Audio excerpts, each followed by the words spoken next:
अष्टादशाधिकशततमः सर्गः। सीता अनुसूया संवाद। अनुसूया का सीता को प्रेमोपहार देना तथा अनुसूया के पूछने पर सीता का उन्हें अपने स्वयंवर की कथा सुनाना। तपस्विनी अनुसूया के इस प्रकार उपदेश देने पर किसी के प्रति दोष दृष्टि ना रखने वाली विदेह राजकुमारी सीता ने उनके वचनों की भूरी भूरी प्रशंसा करके धीरे धीरे इस प्रकार कहना आरंभ किया। देवी, आप संसार की स्त्रियों में सबसे श्रेष्ठ हैं। आपके मुंह से ऐसी बातों का सुनना कोई आश्चर्य की बात नहीं है। नारी का गुरु पति ही है। इस विषय में जैसा आपने उपदेश किया है, यह बात मुझे भी पहले से ही विदित है। मेरे पतिदेव यदि अनार्य तथा जीविका के साधनों से रहित होते तो भी मैं बिना किसी दुविधा के इनकी सेवा में लगी रहती। फिर जबकि ये अपने गुणों के कारण ही सबकी प्रशंसा के पात्र हैं, तब तो इनकी सेवा के लिए कहना ही क्या है। ये श्री रघुनाथ जी परम दयालु, जितेंद्रिय, दृढ़ अनुराग रखने वाले, धर्मात्मा तथा माता पिता के समान प्रिय हैं। महाबली श्री राम अपनी माता कौसल्या के प्रति जैसा बर्ताव करते हैं, वैसा ही महाराज दशरथ की दूसरी रानियों के साथ भी करते हैं। महाराज दशरथ ने एक बार भी जिन स्त्रियों को प्रेम दृष्टि से देख लिया है, उनके प्रति भी ये पितृवत्सल धर्मज्ञ वीर श्री राम मान छोड़कर माता के समान ही बर्ताव करते हैं। जब मैं पति के साथ निर्जन वन में आने लगी, उस समय मेरी सास कौसल्या ने मुझे जो कर्तव्य का उपदेश दिया था, वह मेरे हृदय में ज्यों का त्यों स्थिर भाव से अंकित है।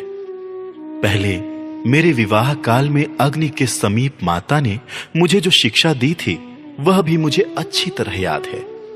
धर्मचारिणी, इसके सिवा मेरे अन्य स्वजनों ने अपने वचनों द्वारा जो जो उपदेश किया है, वह भी मुझे भूला नहीं है। स्त्री के लिए पति की सेवा के अतिरिक्त दूसरे किसी तप का विधान नहीं है। सत्यवान की पत्नी सावित्री पति की सेवा करके ही स्वर्गलोक में पूजित हो रही है। उन्हीं के समान बर्ताव करने वाली आपने भी पति की सेवा के ही प्रभाव से स्वर्गलोक में स्थान प्राप्त कर लिया है। संपूर्ण स्त्रियों में श्रेष्ठ यह स्वर्ग की देवी रोहिणी पति सेवा के प्रभाव से ही एक मुहूर्त के लिए भी चंद्रमा से बिलग होती नहीं देखी जाती। इस प्रकार दृढ़ता पूर्वक पातिव्रत्य धर्म का पालन करने वाली बहुत सी साध्वी स्त्रियां अपने पुण्य कर्म के बल से देवलोक में आदर पा रही हैं। तदनंतर सीता के कहे हुए वचन सुनकर अनुसूया को बड़ा हर्ष हुआ। उन्होंने उनका मस्तक सूंघा और फिर उन मिथिलेश कुमारी का हर्ष बढ़ाते हुए इस प्रकार कहा। उत्तम व्रत का पालन करने वाली सीते, मैंने अनेक प्रकार के नियमों का पालन करके बहुत बड़ी तपस्या संचित की है। उस तपोबल का ही आश्रय लेकर मैं तुमसे इच्छानुसार वर मांगने के लिए कहती हूं। मिथिलेश कुमारी सीते, तुमने बहुत ही युक्त और उत्तम वचन कहा है। उसे सुनकर मुझे बड़ा संतोष हुआ है। अतः बताओ, मैं तुम्हारा कौन सा प्रिय कार्य करूं? उनका यह कथन सुनकर सीता को बड़ा आश्चर्य हुआ। वे तपोबल संपन्न अनुसूया से मंद मंद मुस्कुराती हुई बोली, आपने अपने वचनों द्वारा ही मेरा सारा प्रिय कार्य कर दिया। अब और कुछ करने की आवश्यकता नहीं है। सीता के ऐसा कहने पर धर्मज्ञ अनुसूया को बड़ी प्रसन्नता हुई। वे बोली, सीते, तुम्हारी निर्लोभता से जो मुझे विशेष हर्ष हुआ है, उसे मैं अवश्य सफल करूंगी। यह सुंदर दिव्यहार, यह वस्त्र, ये आभूषण, ये अंगराग और बहुमूल्य अनुलेपन मैं तुम्हें देती हूं। विदेह नंदिनी सीते, मेरी दी हुई ये वस्तुएं तुम्हारे अंगों की शोभा बढ़ाएंगी। ये सब तुम्हारे ही योग्य हैं और सदा उपयोग में लाई जाने पर निर्दोष एवं निर्विकार रहेंगी। जनक किशोरी, इस दिव्य अंग राग को अंगों में लगाकर तुम अपने पति को उसी प्रकार सुशोभित करोगी जैसे लक्ष्मी अविनाशी भगवान विष्णु की शोभा बढ़ाती है। अनुसूया की आज्ञा से धीर स्वभाव वाली यशस्विनी मिथिलेश कुमारी सीता ने उस वस्त्र, अंगराग, आभूषण और हार को उनकी प्रसन्नता का परम उत्तम उपहार समझकर ले लिया। उस प्रेमोपहार को ग्रहण करके वे दोनों हाथ जोड़कर उन तपोधना अनुसूया की सेवा में बैठी रहीं। तदनंतर इस प्रकार अपने निकट बैठी हुई सीता से दृढ़ता पूर्वक उत्तम व्रत का पालन करने वाली अनुसूया ने कोई परम प्रिय कथा सुनाने के लिए इस प्रकार पूछना आरंभ किया। सीते, इन यशस्वी राघवेंद्र ने तुम्हें स्वयंवर में प्राप्त किया था, यह बात मेरे सुनने में आई है। मिथिलेश नंदिनी, मैं उस वृत्तांत को विस्तार के साथ सुनना चाहती हूं, अतः जो कुछ जिस प्रकार हुआ वह सब पूर्ण रूप से मुझे बताओ। उनके इस प्रकार आज्ञा देने पर सीता ने उन धर्मचारिणी तापसी अनुसूया से कहा, माताजी सुनिए। ऐसा कहकर उन्होंने उस कथा को इस प्रकार कहना आरंभ किया। मिथिला जनपद के वीर राजा जनक नाम से प्रसिद्ध हैं। वे धर्म के ज्ञाता हैं, अतः क्षत्रियोचित कर्म में तत्पर रहकर न्याय पूर्वक पृथ्वी का पालन करते हैं। एक समय की बात है, वे यज्ञ के योग्य क्षेत्र को हाथ में हल लेकर जोत रहे थे। इसी समय मैं पृथ्वी को फाड़कर प्रकट हुई। इतने मात्र से ही मैं राजा जनक की पुत्री हुई। वे राजा उस क्षेत्र में औषधियों को मुट्ठी में लेकर बो रहे थे। इतने ही में उनकी दृष्टि मेरे ऊपर पड़ी। मेरे सारे अंगों में धूल लिपटी हुई थी। उस अवस्था में मुझे देखकर राजा जनक को बड़ा विस्मय हुआ। उन दिनों उनके कोई दूसरी संतान नहीं थी, इसलिए स्नेहवश उन्होंने स्वयं मुझे गोद में ले लिया और ये मेरी बेटी है ऐसा कहकर मुझ पर अपने हृदय का सारा स्नेह उड़ेल दिया। इसी समय आकाशवाणी हुई, जो स्वरूपतः मानवी भाषा में कही गई थी। उसने कहा, नरेश्वर, तुम्हारा कथन ठीक है। यह कन्या धर्मतः तुम्हारी ही पुत्री है। यह आकाशवाणी सुनकर मेरे धर्मात्मा पिता मिथिला नरेश बड़े प्रसन्न हुए। मुझे पाकर उन नरेश ने मानो कोई बड़ी समृद्धि पाली थी। उन्होंने पुण्य कर्म परायणा बड़ी रानी को, जो उन्हें अधिक प्रिय थी, मुझे दे दिया। उन स्नेहमयी महारानी ने मातृ समुचित सौहार्द से मेरा लालन पालन किया। जब पिता ने देखा कि मेरी अवस्था विवाह के योग्य हो गई, तब इसके लिए वे बड़ी चिंता में पड़े। जैसे कमाए हुए धन का नाश हो जाने से निर्धन मनुष्य को बड़ा दुख होता है, उसी प्रकार वे मेरे विवाह की चिंता से बहुत दुखी हो गए। संसार में कन्या के पिता को वह भूतल पर इंद्र के ही तुल्य क्यों ना हो, वर पक्ष के लोगों से वे अपने समान या अपने से छोटी हैसियत के ही क्यों ना हो, प्रायः अपमान उठाना पड़ता है। वह अपमान सहन करने की घड़ी अपने लिए बहुत समीप आ गई है, यह देखकर राजा चिंता के समुद्र में डूब गए। जैसे नौका रहित मनुष्य पार नहीं पहुंच पाता, उसी प्रकार मेरे पिता भी चिंता का पार नहीं पा रहे थे। मुझे अयोनिजा कन्या समझकर वे भूपाल मेरे लिए योग्य और परम सुंदर पति का विचार करने लगे, किंतु किसी निश्चय पर नहीं पहुंच सके। सदा मेरे विवाह की चिंता में पड़े रहने वाले उन महाराज के मन में एक दिन यह विचार उत्पन्न हुआ कि मैं धर्मतः अपनी पुत्री का स्वयंवर करूंगा। उन्हीं दिनों उनके एक महान यज्ञ में प्रसन्न होकर महात्मा वरुण ने उन्हें एक श्रेष्ठ दिव्य धनुष तथा अक्षय बाणों से भरे हुए 2 तरकस दिए। वह धनुष इतना भारी था कि मनुष्य पूरा प्रयत्न करने पर भी उसे हिला भी नहीं पाते थे। भूमंडल के नरेश स्वप्न में भी उस धनुष को झुकाने में असमर्थ थे। उस धनुष को पाकर मेरे सत्यवादी पिता ने पहले भूमंडल के राजाओं को आमंत्रित करके उन नरेशों के समूह में यह बात कही, जो मनुष्य इस धनुष को उठाकर इस पर प्रत्यंचा चढ़ा देगा, मेरी पुत्री सीता उसी की पत्नी होगी, इसमें संशय नहीं है। अपने भारीपन के कारण पहाड़ जैसे प्रतीत होने वाले उस श्रेष्ठ धनुष को देखकर वहां आए हुए राजा जब उसे उठाने में समर्थ ना हो सके, तब उसे प्रणाम करके चले गए। तदनंतर दीर्घ काल के पश्चात ये महातेजस्वी रघुकुल नंदन सत्य पराक्रमी श्री राम अपने भाई लक्ष्मण को साथ ले विश्वामित्र जी के साथ मेरे पिता का यज्ञ देखने के लिए मिथिला में पधारे। उस समय मेरे पिता ने धर्मात्मा विश्वामित्र मुनि का बड़ा आदर सत्कार किया। तब वहां विश्वामित्र जी मेरे पिता से बोले, राजन, ये दोनों रघुकुल भूषण श्री राम और लक्ष्मण महाराज दशरथ के पुत्र हैं और आपके उस दिव्य धनुष का दर्शन करना चाहते हैं। आप अपना वह देव प्रदत्त धनुष राजकुमार श्री राम को दिखाइए। विप्रवर विश्वामित्र के ऐसा कहने पर पिताजी ने उस दिव्य धनुष को मंगवाया और राजकुमार श्री राम को उसे दिखाया।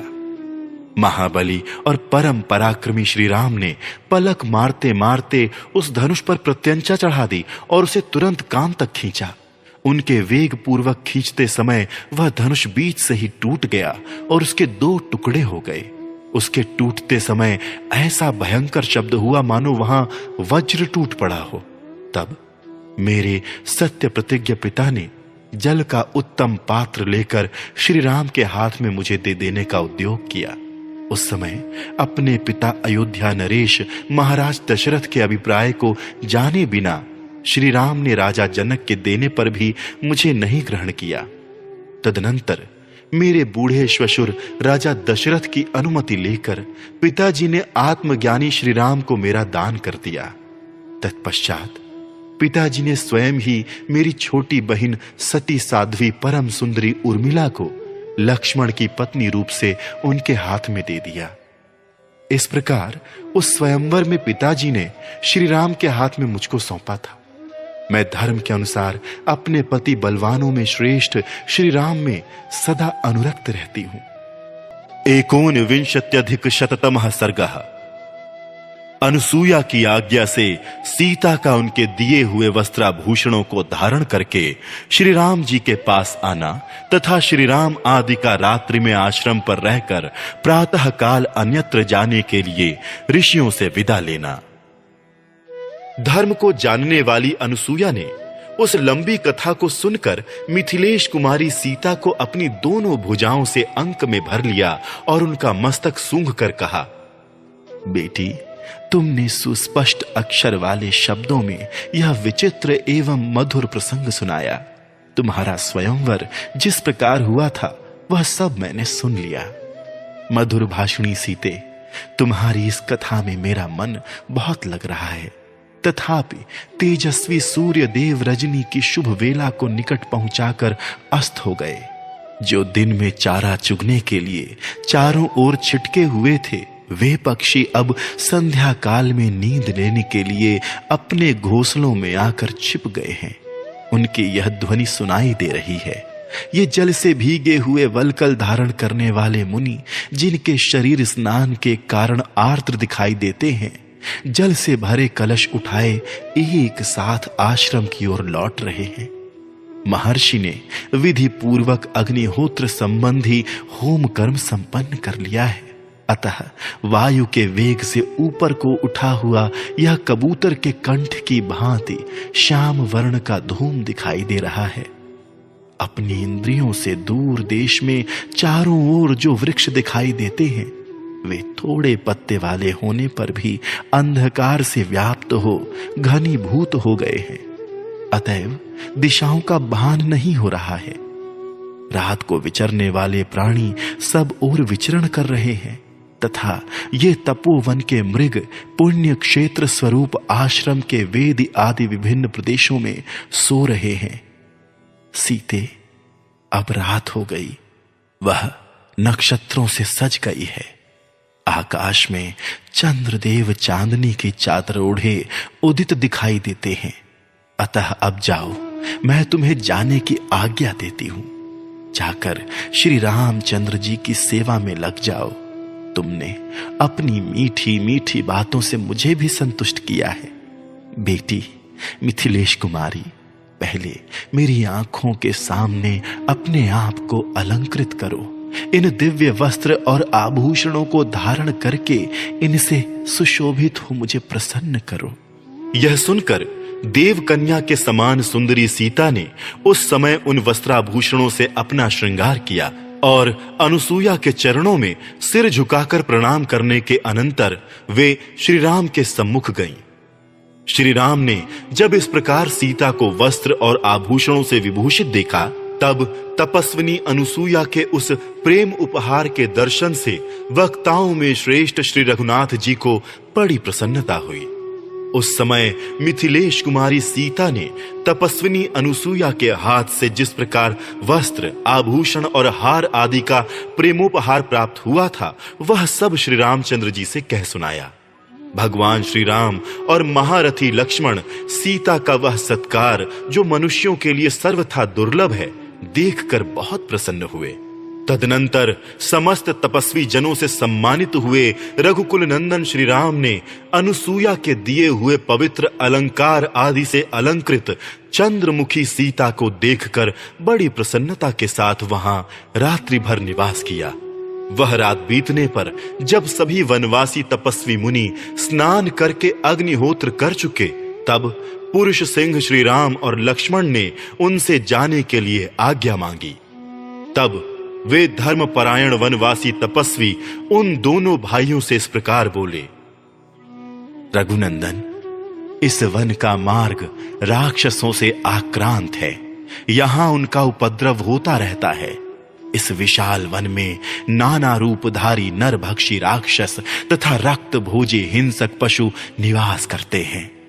राघवेंद्र, जो तपस्वी और ब्रह्मचारी यहां अपवित्र अथवा असावधान अवस्था में मिल जाता है, उसे वे राक्षस और हिंसक जंतु इस महान वन में खा जाते हैं। अतः आप उन्हें रोकिए, यहां से उन्हें मार भगाइए।